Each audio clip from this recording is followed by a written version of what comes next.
Good evening, everybody. It is Charlie, and welcome back to another video on the Chatting Leeds YouTube channel. Hope everyone has had a great Sunday so far. Just before we get into tonight's live stream, just make sure that you are smashing that like button. It really does help get the stream out there to more people. Please subscribe to the channel if you are brand new as well. I've checked my analytics, and I think there's about 47.5% of you that are watching that have not subscribed. So what are you doing? Subscribe to the channel. Help me out in terms of getting to 3K as soon as possible. That'd be amazing. Hit that notification bell so that you're aware of when I'm uploading and going live. And of course, get all of your thoughts and opinions into the live stream comments. And I'll be sure to flash them up on screen, and make sure you get it in the comment section if you're watching after the live stream has ended. And of course, make sure that you are checking out the sponsor of the channel, Josh Firth. His links are in the description down below. Any football graphic design needs that you all may need, Josh Firth is the man for the job. What a guy as well, a genuine guy with some genuine talent as well. So if you ever need out like that, his Etsy store and his Instagram are in the links down below. We're here for the Last Say, guys, the live edition of the Last Say, to discuss yesterday afternoon's 1-1 draw with the dog botherers, Huddersfield Town. Yeah, a frustrating one, guys. I can't lie to you. And, you know, I'm sure we'll get into the nitty gritty of it in just a second. But Julie is in the comment section as always. Evening, Julie. How are we doing? They should have gone down to 9 in the first half. They were so dirty, but at least we're still unbeaten. Let's hope for 3 points on Tuesday. Yep, nice positive attitude. I like to see that. Dave Brown Jr. is in the building. Leicester as well, getting beat. I knew they would bottle it. Shame we drew. Yeah, I mean, 3 defeats in a row now for Enzo Maresca's men. Maybe that was just another game for them as well yesterday. But, you know, QPR to go to the King Power and beat them on their own turf, that is pretty funny. But yeah, the title race is wide open now. You know, Leicester, Ipswich, us, and Southampton. You could, you know, argue, you know, they are 3 points behind us, but, you know, they are breathing down our necks. JC's in the building as always. Evening, Jay. Can't stick about as I got to go out. It was disappointing yesterday, but Huddersfield had a plan to kick lumps out of us, and it worked. Midfield wasn't dynamic enough, and we were too. So, yeah, I felt so too as well, Jane. You know, no worries, mate, about you having to nip out. Just watch it on the replay if you can. But, yeah, I totally agree, but we'll get onto that in just a minute. Positive is that we are still unbeaten in the league in 2024. Need to bounce back on Tuesday night. Yeah, couldn't agree more. Could not agree more. So, yeah, let's get into the game then, shall we? So, let's just start off with the lineup. So, obviously, Elia Gruev was past fit to start this game in the double pivot alongside Glenn Kamara. And other than that, you know, it was an unchanged lineup from the game against Leicester. Obviously, Meslier, Gray, Rodon, Ampadu, and Firpo, Gruev, Kamara, Somerville, Nonto, Rutter, and Bamford. Actually, Bamford didn't start, did he? Against Leicester, it was Perot who started due to Bamford's injury. So yeah, but look, I saw that lineup pre-game and I was happy with it. I was confident. I had a look at theirs and I didn't recognise a single name in it, and I thought, yeah, you know, I knew it would be a tougher game than the game at Ellen Road, 100%. But I still was confident going into it. I still thought that we definitely had the far superior 11 to go out and do a job on Huddersfield. I know that they've obviously got a new manager. They're playing a little bit better than they were earlier on in the season. And it was his first game in charge at home. So, you know, there was a lot of positivity at the John Smith Stadium, and they were bang up for yesterday. Of course they were. It literally is their cup final, you know, in the way I saw certain Huddersfield fans speaking about it on X throughout the week. Which is why it angers me that they got something from the game, because, you know, they were celebrating it like they'd won the league. But yeah, in terms of the lineup, like I say, I was happy with it. And I was definitely feeling confident going into it. So yeah, Dave Brown is saying Ipswich are worrying me the most. I think they're going to win the league and it will beat Leeds. Oh, Leicester toss up for second. You see, I disagree with that. mate. I'm still confident that we can do it. Ipswich have still got to play Southampton, albeit yeah, it is at Portman Road, but you know that'll be a big game. They have got some tough fixtures in the running. The next few are quite favourable, but they have got a period. I think it's over the Easter period, maybe where they've got some tough games home and away. So hopefully that's when they can slip. They will drop points again, as will Leicester, as will Leeds probably, and as will Southampton.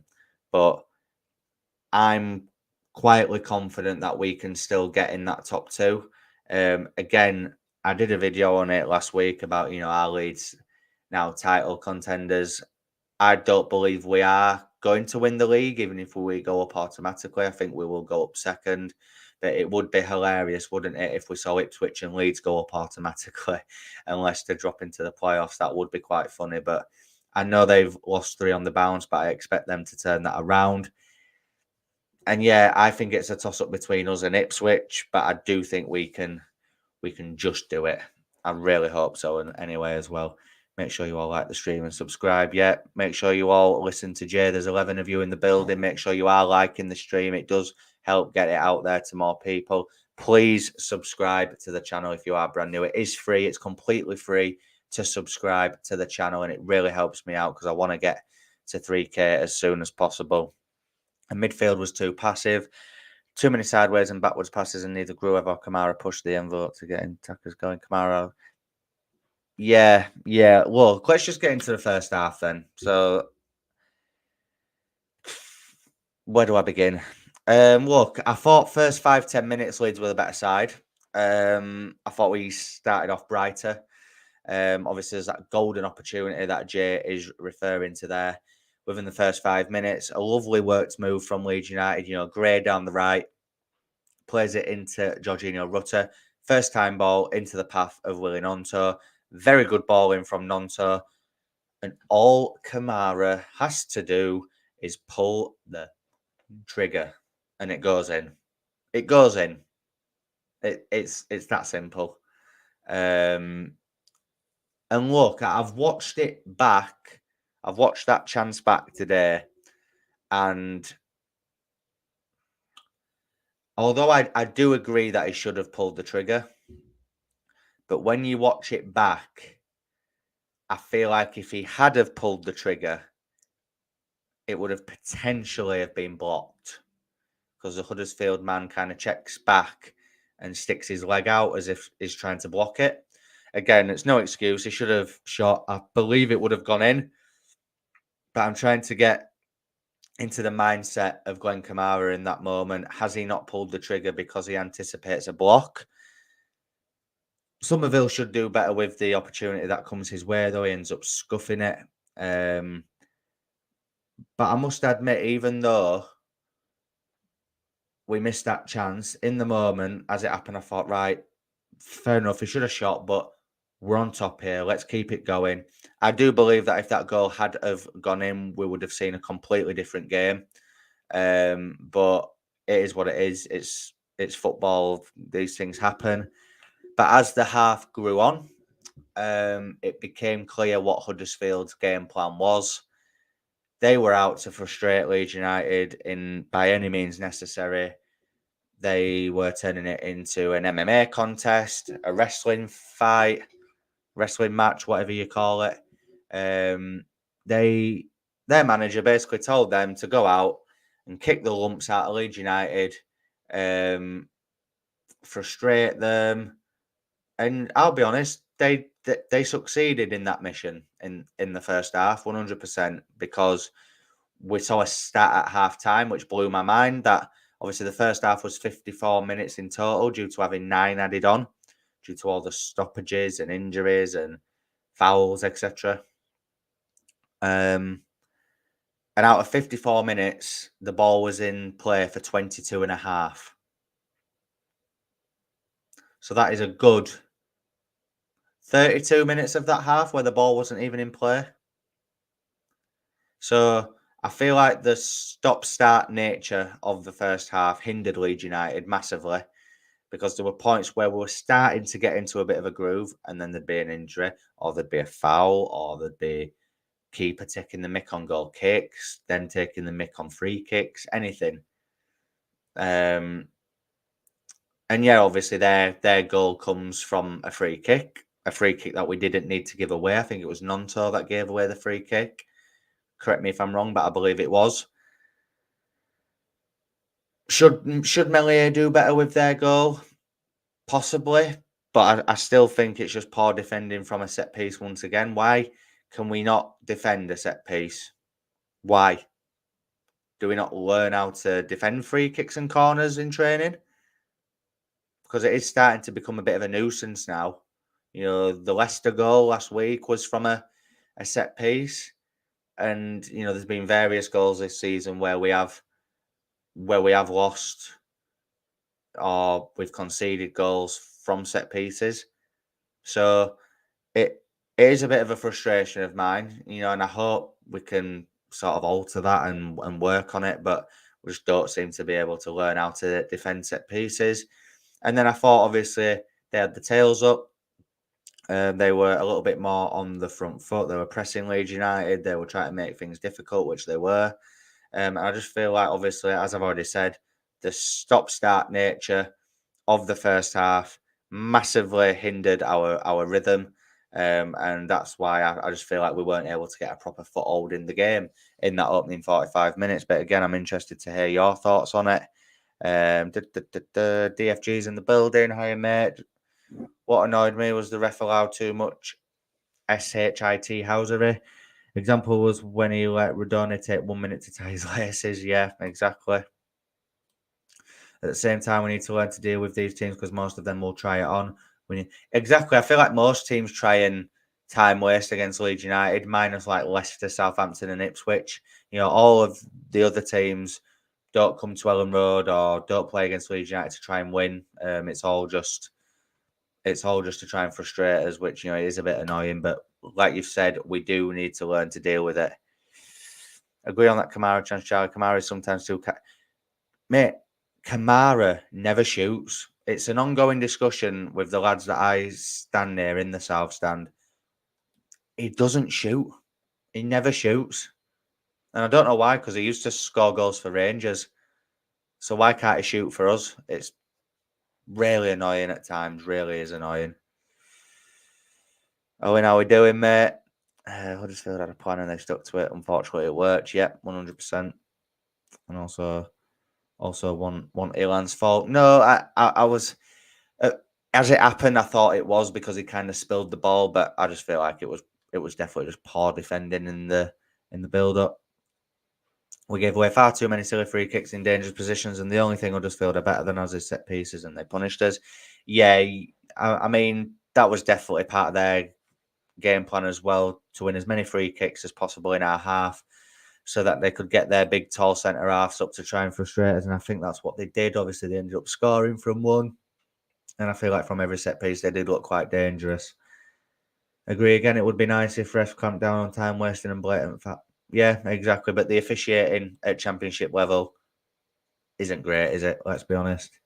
Kurt's saying it felt like a loss yesterday. I'm positive we'll still get second, though. Yeah, I'm of that opinion as well. I'm still keeping that hope and faith that we can do it. And it did feel like a loss. You know, I was raging yesterday. You know, if you haven't already as well, go and check out my match review from straight after the game yesterday. I was in a slightly mad mood after that game. Let's just put it that way. So make sure you go check that out if you haven't already. Guys, there's 14 of you in the building. If you wouldn't mind smashing a like, please subscribe to the channel if you are brand new as well. And make sure that you're hitting the notification bell. And make sure you're checking out Josh Firth's links as well. His links for all your football graphic design needs are in the description down below as well, to his Etsy store and his Instagram page. DFG, for about 20 minutes, they just resorted to thuggery. Exactly. And, you know, let's just speak about that red card from Jonathan Hogg. I mean, I don't know what he was thinking. You know, he was captain as well for them, which is staggering. You know, it's a big... You know, from their point of view, you've got to think of it. You know, it's a massive game, Yorkshire derby, Leeds United. You're winning the game. on the stroke of half time. You're on a booking. And it wasn't the fact that he elbowed Firpo, it was the fact that he even looks at Firpo before doing it. And that's why he's got the yellow. You know, if they'd have both jumped up and he'd have just caught him, I think he'd have probably given him one more chance. But it's the fact that the ref's seen him look and then he's elbowed him. And, you know, I love Dan Perdue. I love Dan Perdue when he just laughed at him and went, "Fuck off." You know what I mean? I love that. I did love that. But yeah, fair play to the ref for sending him off, but still there were other occasions where, you know, they had a lot of players on bookings. There should have been at least down to 9 men, like Julie said at the beginning.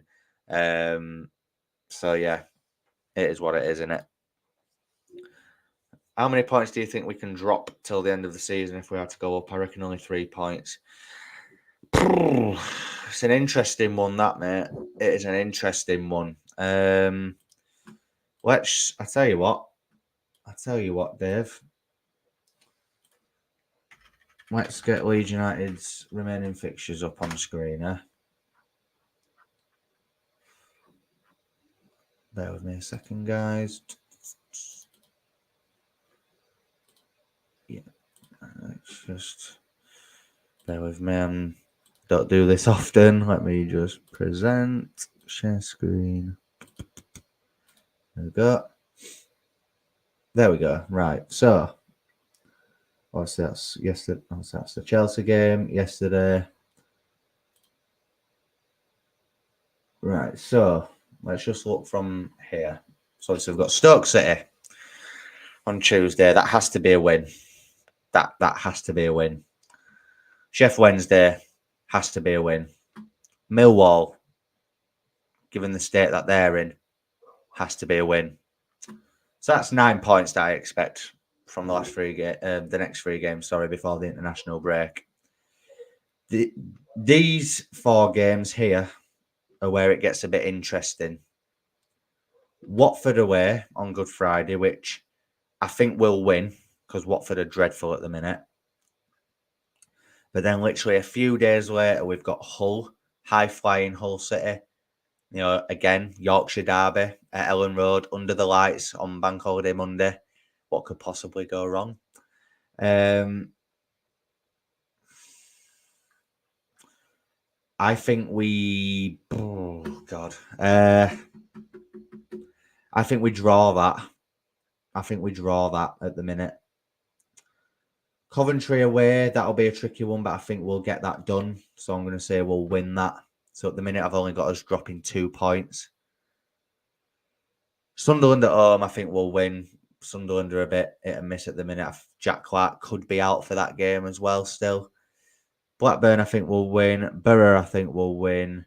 QPR, I think will win. And then it's the biggie on the last day, Southampton, where... Look, I think if it comes down to that game and it's a straight shootout, winner goes up at Ellen Road. The form that we're on at Ellen Road at the minute, I think we beat Southampton at Ellen Road.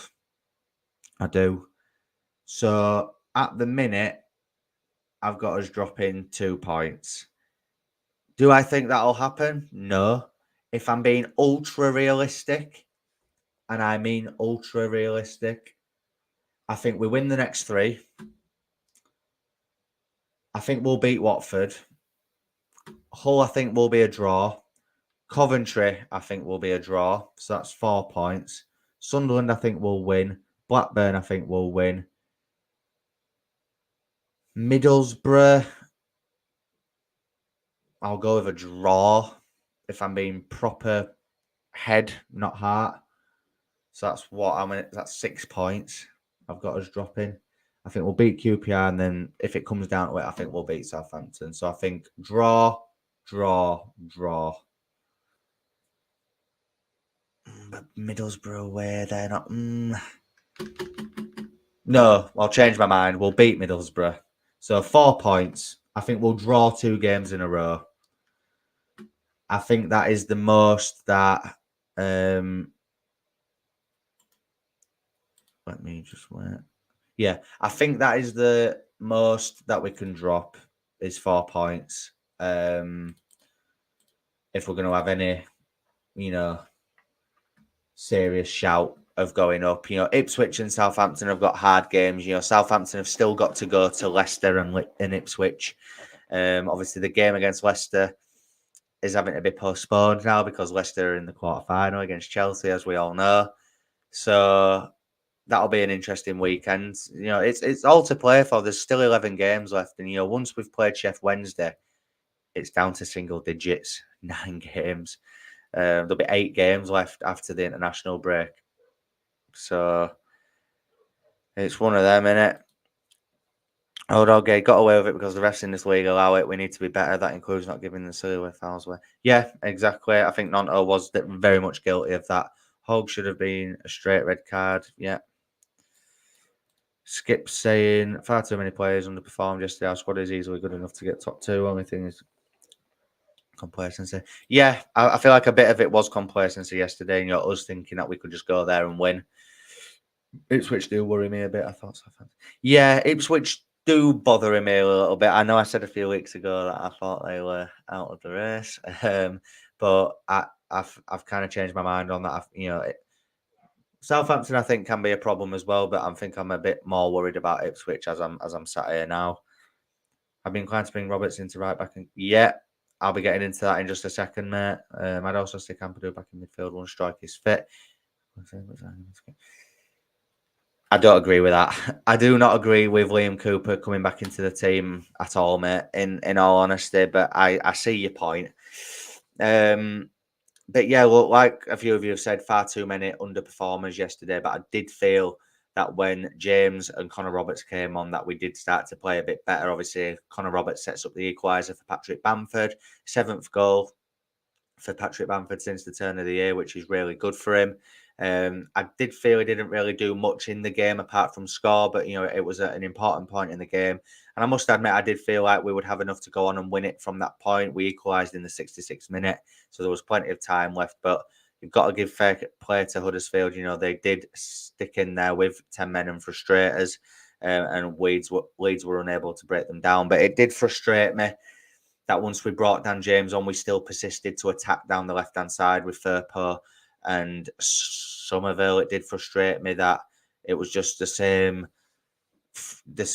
sequence of passing: Firth, Somerville, Kamara, Gruev, Firth, Somerville, back to Firth, Gruev, and it was just like that, and it wasn't really getting us anywhere.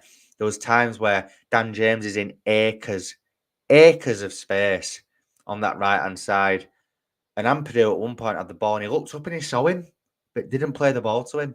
And by the time the ball had worked its way over to Dan James, he was marked.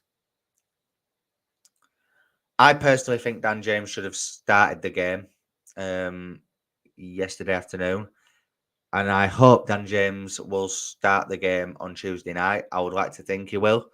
And the other change that I would make is I would drop Glenn Kamara. I thought he didn't have a good game at all by his standards yesterday. And, the Chelsea game in the Cup proved that Archie Gray should be playing in midfield. And Connor Roberts has come on against Leicester, scored a goal, played well. Come on yesterday against Huddersfield, an assist, played well. He's a more natural right back. Get Connor Roberts in at right back on Tuesday night. Drop Kamara, have Gruev and Gray in midfield. And we could be seeing a totally different team. That is what I would do. But yeah, I love Gruev, but Ampadu gives us a bit more attacking penetration. Yeah, I agree. And I think Gruev will be the one that gets dropped once Pascal comes back into the team. But I feel like Gruev has done really, really well since he's come in, and it'll be a shame to see him get dropped if that's the case.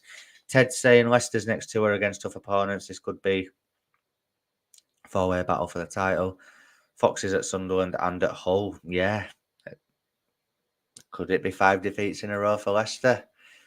If we beat Stoke and beat Sheff Wednesday, there's an argument that Leeds United could be top of the Championship. But yet we're in 3rd at the minute. I feel like it's the most entertaining and probably the best Championship season that we've seen in a long time in terms of the battle for the top two. The fact that Leicester, Ipswich, Leeds, and Southampton could all win the title at this rate, and any two teams could go up automatic. I don't think it's ever been this close since I've been following Leeds in the EFL.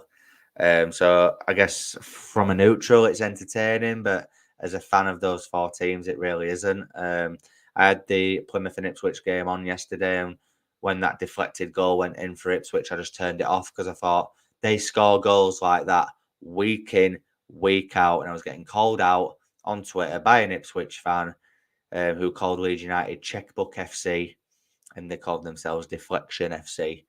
And Checkbook FC, I mean, what planet are they on? Our team in total costs about £65 million, which, is probably a lot in the Championship, but still, they're acting like we've got Man City money, and we really, really haven't. Parachute payments are a huge reason, why Leeds United were able to do the business that they did in the summer window. But, Checkbook FC, I just find it hilarious. But anyway, he wouldn't do it. But I wouldn't mind a back three with Archie in midfield with Ampadu and either Gruev or Kamara. Yeah, I don't think he'll do that. But again, I understand your point. Michael saying in any other season on Southampton, Leeds, Ipswich, and Leicester points total, each team would be top. Yeah, exactly. Which is why it's a crazy season in the Championship, isn't it? And trust Leeds United to be in it when that's the case. But like someone's just said, Leicester have got Sunderland and Hull in their next two games. Big opportunity. Leeds have to win on Tuesday night. Let's just speak about it briefly. We have to win. We just have to win on Tuesday against Stoke. Just have to. Yes, Stoke are coming into the game on the back of a 2-0 victory over Middlesbrough. Stephen Schumacher is on thin ice at the Bet365 Stadium, though. I did see a report saying that if they'd have lost that game yesterday, that he would be sacked. So, if Leeds United are able to beat them on Tuesday, then it could be his job done. But yeah, look, we've definitely got. Am I worried about Stoke in terms of the calibre of player they've got? No. Do I think Leeds should be winning this game comfortably, especially at Ellen Road? Absolutely. But even if it isn't comfortable, we just need to win. It's not about performances really at this point of the season. It's results. And the performances of late have been really good. And, the positive to take from yesterday is that we are still unbeaten in 2024 in the league. It would have been nice to have done 10 wins in a row. But the main thing, I'm just glad that we at least got something from that game yesterday, because if we'd have lost it, I'd be coming on here in a totally different mood. We are only 2 points off of Ipswich. They've got Bristol City at home on Tuesday, which could be a banana skin for them. Hopefully it is. And, Leeds United hopefully can take advantage of the situation. Even a draw would be okay because we've got a far superior goal difference to them. So, yeah, look, stay positive, guys. 11 games to go. It is definitely not over yet by any stretch of the imagination. Definitely not over. I get yesterday was a bit demoralising, to see us drop out of the top two, especially after such a high of beating Leicester last week. But 11 games left, all to play for.